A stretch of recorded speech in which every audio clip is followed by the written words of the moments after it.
Bem-vindo a mais um Aliadas com a Ali Clement. Aliás, a Ali Clement só está aqui hoje graças a muito trabalho, porque ser mãe não é fácil quando se trabalha e esse exatamente é o tema de hoje. Para conversar conosco, claro, mães que se debruçam na sua profissão sobre esse tema. Juliana Vieiro, que é empresária e também educadora parental.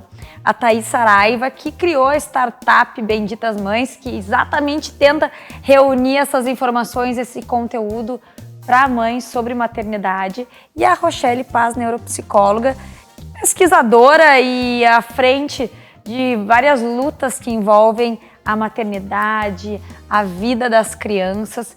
Gurias, um prazer tê-las aqui. E para contar muito rapidamente, porque todas já sabem, só estamos falando sobre esse tema hoje porque eu mesma, como mãe, passei por vários momentos de culpa, de drama, de choro com as crianças em casa e essa é uma realidade presente para todas as mães que saem de casa diariamente para trabalhar. A culpa. E como encontrar esse limite? Eu acho que não existe assim um limite estipulado igual para todo mundo. Quem tem um filho só sai inerentemente do hospital com gêmeos. O filhinho, a filhinha, junto com a culpa. A questão é a gente poder botar na balança e buscar um equilíbrio, e tem dados científicos belíssimos sobre isso, do quanto que eu desejo como mulher seguir trabalhando, do quanto que esse amor pelo trabalho é importante para mim, além de necessário, porque paga contas, né? E o amor de mãe, sem deixar que um invada o outro. Isso é difícil. Porque eles podem coexistir, eles devem existir, coexistir se isso faz a mulher feliz. Exatamente. Por exemplo, eu sou uma workaholic, em recuperação até o fim da vida. Então eu não nasci criancinha assim, vou ser mãe de 2 filhos, como quero ser mãe. Não, 32 anos, bateu um relógio, quero ser mãe. E daí eu era pesquisadora, artigo publicado, presidente não sei das quantas. Por que eu tô querendo ser mãe? Nasceram os 2 filhos, 14 dias de vida assim, eu dando de mamar pro caçula e dando conferência pro Instituto Ayrton Senna. Porque eu não conseguia dizer não, eu tava em licença maternidade. Então, eu amo trabalhar, eu amo ser mãe, canso dos 2 e a questão é ponderar o que eu preciso para ser suficientemente feliz. Né? E o que a ciência mostra nisso, né? A gente é trabalhar com a nossa motivação. Os filhos precisam de exemplos. Se a mãe é feliz cuidando só dos filhos, ficando em casa, tem mãe que quer isso pra sua vida. E tá tudo bem. Tá tudo ótimo. Tá tudo ótimo. Agora, se tu quer trabalhar, é mostrar, filha, tá difícil pra mim, mas eu vou sair pra trabalhar.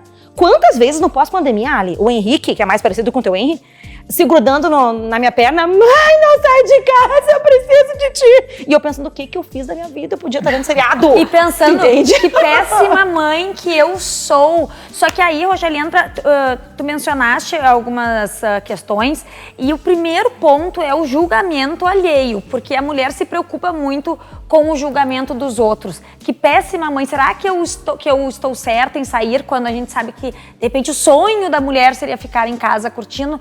E eu penso, Thaís, que a sororidade nesse momento é muito importante. A gente saber que não estamos sós e poder confiar um pouco na opinião, né, na presença de outras mulheres que passam por isso. Demais, Ali, eu acho que assim, nasce uma mãe, nasce a culpa, que é bem isso que tu falou. Por enquanto, isso já é fato, unanimidade aqui. A gente sai da maternidade já carregando essa culpa. Só que o que intensifica tudo isso e torna tudo mais difícil é justamente o julgamento alheio. Então é essa preocupação do, meu Deus, o que vão pensar se eu adoro trabalhar e de repente deixei meu filho com a babá ou na escola com 4, 5 meses. E aí eu acho que as redes sociais, de uma certa forma, intensificam isso, né? E ela vem pro bem e pro mal. Por exemplo, no teu caso lá, que postou aquela cena, quantas mães ali não se sentiram aliviadas por não estarem sozinhas? Eu acho que a gente vê isso diariamente no Benditas Mães. Ninguém posta, né? Ninguém posta, né? Porque as pessoas, as redes sociais servem muito para mostrar só o lado bom.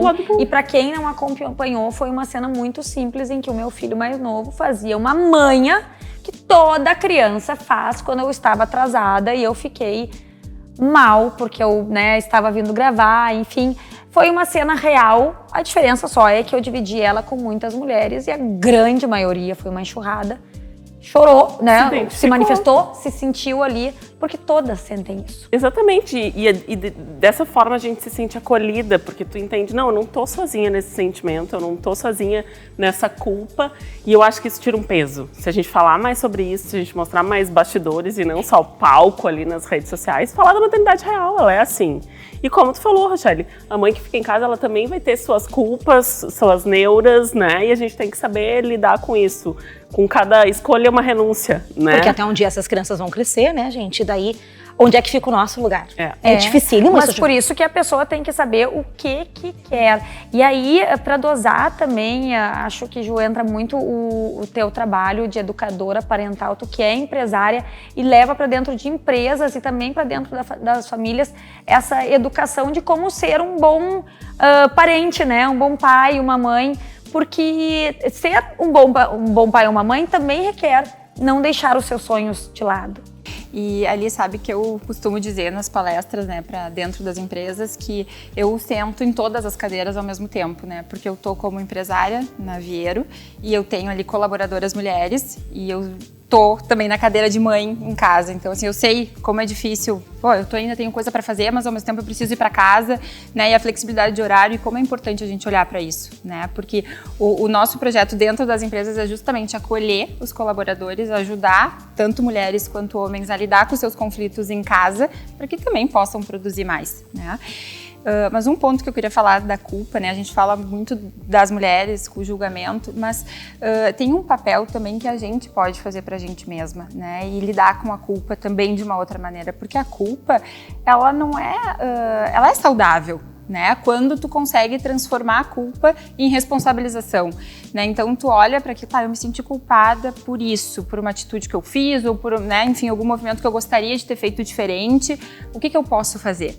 Porque aí tu passa para a fase da responsabilização e tu passa para a fase da ação, porque a responsabilização te exige uma atitude, né? E aí o que eu posso fazer? Bom, então eu vou ter um momento, quando eu voltar da minha gravação, do meu trabalho, de meia hora, de 40 minutos, de 15 minutos, de 10 minutos, em que eu vou estar entregue de fato para o meu filho, em que eu vou deixar o celular fora, em que eu vou deixar, né, tentar acomodar ali os pensamentos para focar nele, deixar a criança conduzir a brincadeira naquele momento.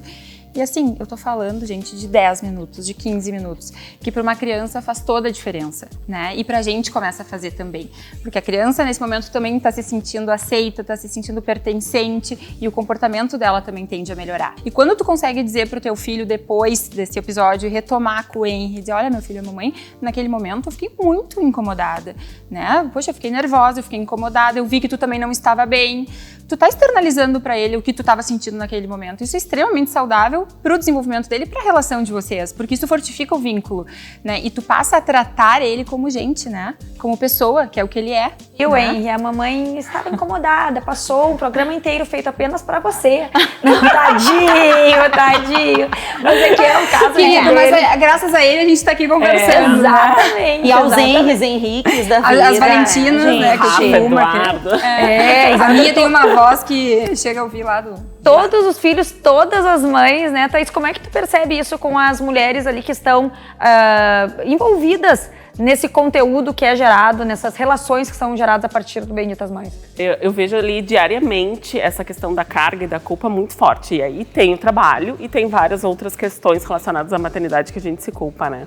Então, é a mãe que trabalha, a que não trabalha, porque daí ela se sente muitas vezes... E ela não trabalha muitas vezes por opção ou por não ter opção, né? Então, ela se culpa por não contribuir em casa ou por não ter... Também tem não o estar seu... fazendo a atividade Exato. que ela gostaria, porque ela não teve alternativa, enfim, tem uma série de questões. Qualquer decisão tem seu preço. Qualquer decisão tem seu preço, né?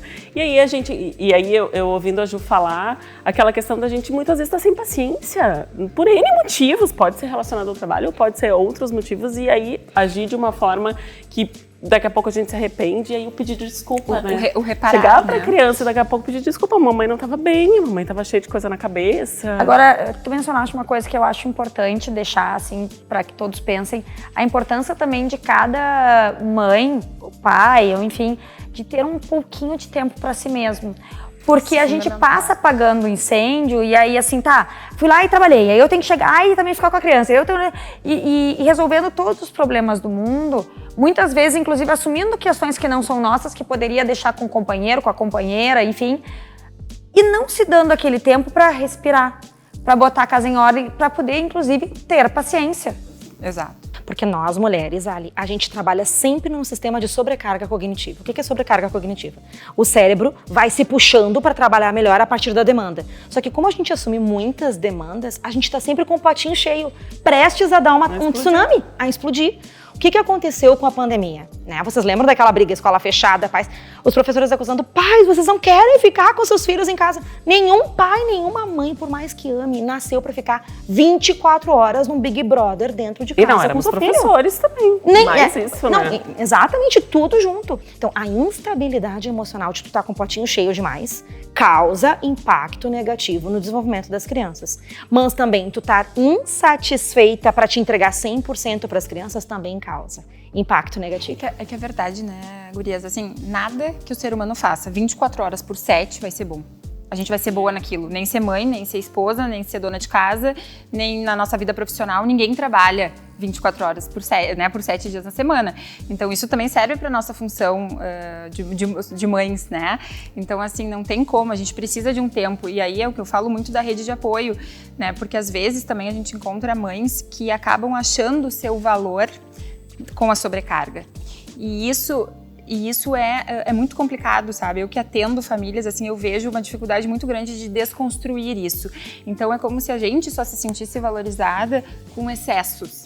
Né? Então, é uma assim, cultura do estresse. É uma cultura do estresse, ali acontece muito, né? Então, assim... Da mãe heroína, né? Da mãe heroína, e assim, pra minha família me valorizar, pro meu marido me dar valor, eu preciso trabalhar muito, eu preciso ser mãe muito, e eu preciso fazer a comida da criança, porque não dá pra ter uma ajuda, se a gente tem condições pra isso, eu tenho que fazer tudo, porque vai que ela bote mais sal, vai que ela bote açúcar, vai que... E existem formas, sabe, gente? Assim, que não é só o dinheiro que forma uma rede de apoio. Né? Tá, mas eu não... Aí vem aquelas situações que de fato são reais, mas eu não tenho família, mas eu não tenho dinheiro, mas isso... Bom, mas tu tem amigas, mas tu tem... Né? Então, assim, a gente consegue formar uma rede de apoio, por menor que seja, por alguns momentos na semana, né? E o que eu falo sempre, assim, a gente não precisa, às vezes, para famílias que têm essas questões, assim, eu não tô te pedindo 1 hora por dia, eu tô te pedindo 1 hora na semana. Vamos começar assim. Sim, é pouquinho, né? É pouquinho, então assim, é quase que faz toda a diferença. Que faz toda a diferença. Ou até um grupo de mães, assim, ó, grupo, mães da turma. isso. Aquelas que tu mais te dá. Exato. Dá pra segunda de tarde, uma vez por mês, todos ficarem na tua casa jogando? Isso, porque eles vão se entreter, vão ser felizes e a gente vai poder... É isso, E exatamente. olha, falando em nós todas aqui vamos buscar este grupo de apoio, ou talvez até, de certa forma, ser um apoio para você, nossa aliada, nosso aliado que está acompanhando. E se estiver passando por isso, né, conta com as nossas palavras, com esses ensinamentos, essa experiência de cada uma de vocês aqui, e saiba que você não está sozinha. Somos aliados, afinal de contas, né? Daqui a pouquinho a gente volta com muito mais.